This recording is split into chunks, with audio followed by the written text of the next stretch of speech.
Okay, I've gotten through the first box, and it's actually pretty encouraging.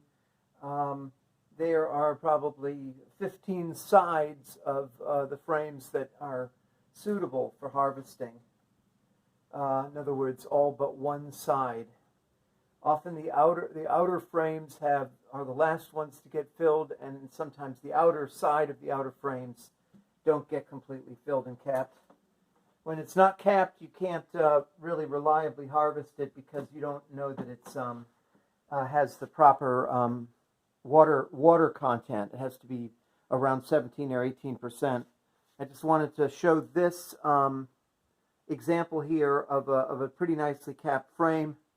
I sort of damaged the top in removing it there, but you can also see the other side is also nicely capped.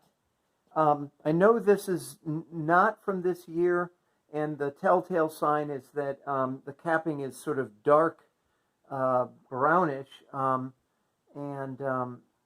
I know that a more newly capped frame would be white or off-white. It's a really beautiful color.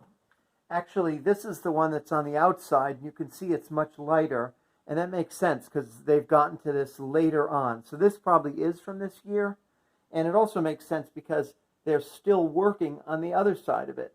The brown, interestingly, or at least one thing I was told, is literally from kind of mud that the bees track in on their feet when they come into the hive. And they're walking around all the time on the frame to deposit the nectar here. And then, of course, they then put the wax cappings on, but they're walking all over it.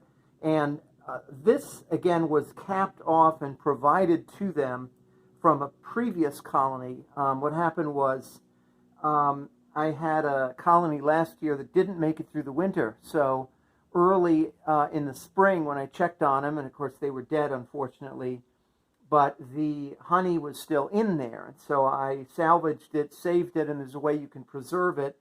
And then I put it right back into the hive when I got the new set of bees for them to get a head start. And in fact, this is the main reason I'm able to do a harvest this year.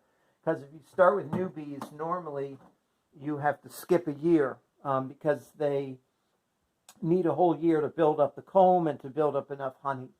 But because I gave them the previous year's crop and also drawn comb, in other words, comb that's already built out, they had a head start and they could just go out, forage, and load it up with nectar. So I'm actually going to be harvesting honey from last year or even possibly beforehand. But as I said earlier, when it's properly and fully capped off, honey can last essentially indefinitely. So I'm not certainly worried at all about the quality. Here's another one from the other side of the box. And again, you can see that they did cap it off, but not the whole surface area of it. So I'm only going to get kind of a partial yield there. And on this side, more, but still not the whole amount.